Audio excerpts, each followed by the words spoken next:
Good morning, everyone. Sorry about that. We had some technical difficulties here on our end. I hope you've all been able to tune back into our video to learn about our giant Aldabra tortoises. Now, like I was saying, we have 5 Aldabra tortoises here at the Fort Worth Zoo, 3 females and 2 males. Our females are named Madeline, Sweets, and Sweet Pea, and you can tell them apart from the males pretty easily because they are quite a bit smaller and rounder in shape. Our males, like this one that we have right in front of us, are a little bit longer and flatter on top. This one's name is Speedy, and our other male's name is Gilgamesh. Now Gilgamesh, who's hanging out over there by the fencing, is our largest tortoise. He is about 500 pounds, so he's a pretty big boy. Wouldn't want him to step on your toes. But Speedy over here, who we started with, holds the distinction of being our oldest tortoise. He is estimated to be about 115 years old, which means that he is not only our oldest tortoise, but also the oldest animal in the entire zoo. Don't worry though, he's still going strong. We think that tortoises could live to be between 150 and 200 years old. So Speedy might still outlive me, which would be pretty cool. Now you may be wondering, what would tortoises find to do for 150 years of life? And the answer is mostly eat and sleep. They are very good at both of those things. So tortoises are what we call herbivores, which means that they mainly just eat plants. So in the wild, they're going to be eating lots of grass, plants, like bushes and trees, anything really that they can reach. And here at the zoo, we give them 3 giant salads a week, as well as a variety of different fruits and vegetables. They also, in between those meals, like to munch on this nice green grass that we have out here. In fact, they're so good at that we never have to mow their yard. They do it for us. Now, one of their very favorite treats among all those fruits and vegetables is banana. And one of our keepers has brought some banana out here with him today to come out and do a little bit of a training session for you. Now, most of the training that you're gonna see during this session is something that we call targeting. And targeting is a behavior where the animal has learned to touch part of their body to a particular object. In this case, we want the tortoise to touch their nose to that buoy on the end of a stick. When their nose touches that buoy, they hear a click, which just means good job, tortoise, and then they get a bite of banana. This targeting is really useful for our keepers to get the tortoises to move around in the exhibit wherever we need them to go. And that is particularly helpful with the giant ones like Gilgamesh. You can't just pick a 500-pound tortoise up and put it in the barn when the weather gets bad. So it's a lot easier on our keepers if the tortoises are willing to follow them wherever we need them to go. This training also helps to keep our tortoises active and moving around like they would out in the wild. Because of course, in the wild, nobody is delivering their food to them in nice big bowls every other day. So they have to get up and move around and look for it. And sometimes they have to stand up and stretch their surprisingly long necks way up into the bushes looking for yummy things to eat. So sometimes we want to target them up higher to get them to move around. We want them to move all of those nice muscles. Now, food is not the only thing that our tortoises will stick their necks way out for. In fact, ones, especially like Speedy, really like neck scratches. And that is not necessarily something they'd be getting from humans in the wild, but sometimes they will stand up and stick their necks out really tall and allow birds to pick the bugs and other debris off of their skin. That helps them to stay healthy and clean. But here in Texas, we don't have any Texas birds that are willing to do that for our tortoises. So the keepers kind of fill that role by giving them neck rubs, rubbing down any dry skin that they find, and occasionally giving them full baths so that our tortoises stay clean and healthy. Now, we've talked about where the tortoises are from, we've talked about what they eat, but no tortoise chat would be complete without talking about those fabulous shells that they are so famous for having on their backs. Tortoise shells are made of two different main layers. The top layer, so what you can actually see on Speedy there, is made of keratin. That's the same stuff as your hair and your fingernails. And that means that Speedy can actually feel when things touch his shell. So when his keepers come out and give him a bath and scrub him down, he thinks that feels really nice. The middle, or the under layer though, the layer that makes up the main portion of the shell, is actually made of bone. So their shell is part of their skeleton. In fact, if you were to be able to look inside one of the tortoise's shells right now, you would see their spine fused to the inside of the top of their shell. So their shell is kind of like our rib cage, but all fused together into one piece on the outside of their body. That means though that tortoises cannot actually pop out of their shells and run around without it like they do in the cartoons. That would be like you and me trying to take our bones off, and that doesn't work so well. Now, because those shells are so nice and hard, their main purpose is to protect the tortoises from predators and anything else that might be dangerous to them. Now, in the case of Aldabra tortoises, they don't actually have any predators on the islands where they live in the wild. There aren't any other animals on those islands that are large enough to try to take on something as big as Gilgamesh once they're full grown. But in other places all over the world, turtles and tortoises rely on those heavy-duty shells to protect them from all different sorts of predators and other things that might threaten their safety. Those big hard shells can't protect them from everything though. In fact, in the late 1800s, populations of Aldabra tortoises had dropped significantly. There weren't very many of them left. And Charles Darwin, who most of you have probably heard of, was one of the very first people to realize that this species was in danger of becoming extinct. He advocated to have the islands where they live protected, and he set up a breeding population on a different island just in case we ever needed to repopulate the first one.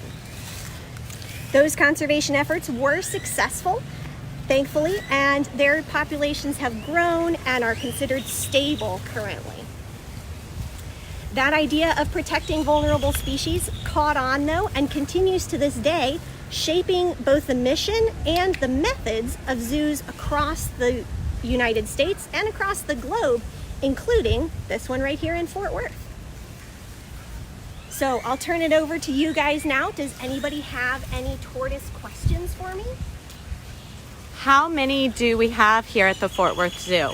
Good question. We have 5 total. There are 3 girls and 2 boys. How many eggs can they lay, and how big are they? Good question. They can lay between 5 and 25 eggs. Just depends on the female. And then those eggs can take quite a while to hatch, just depending on the temperature. And what's the difference between a tortoise and a turtle? Good question. Well, Gilgamesh is going to come over here and help illustrate. Tortoises tend to be a little bit more domed on the back, and they have these big flat feet, like what Gilgamesh is showing off there. That's because tortoises live mainly just on land. Turtles like to be more in the water, so they tend to be a little bit more streamlined, and sometimes they even have flippers to help them swim. How do they get baths?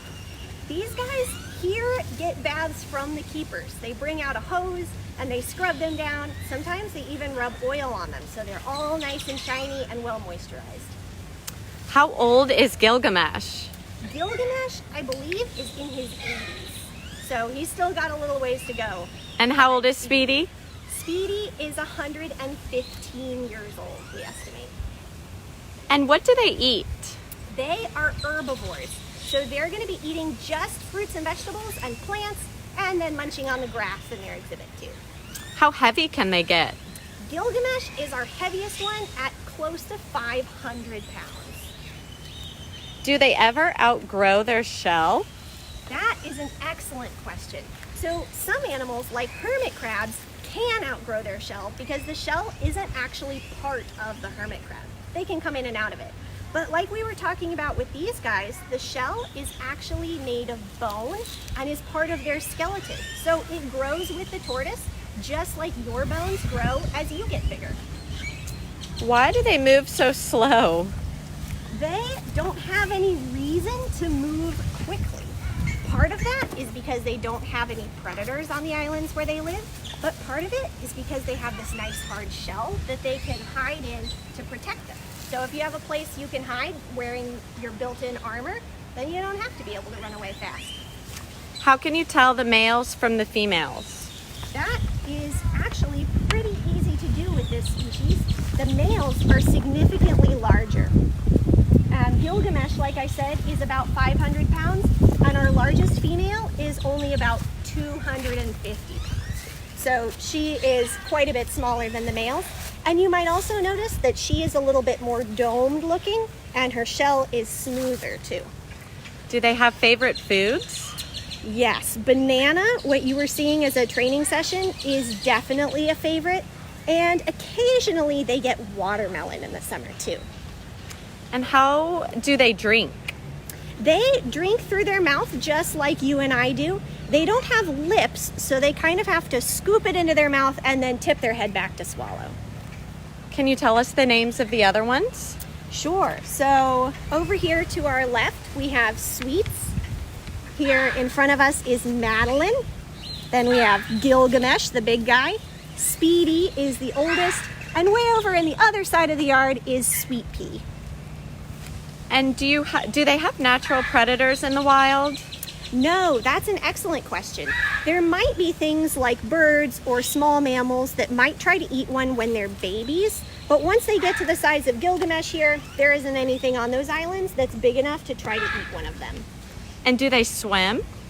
No, that's a good question. Sometimes they do go in their pool to cool off, but they're not really swimmers like turtles would be. Do you have to trim their nails? I don't think that we trim their nails because they do enough walking around out here and digging in the mud that they wear them down themselves. What does their skin feel like? Ooh, good question.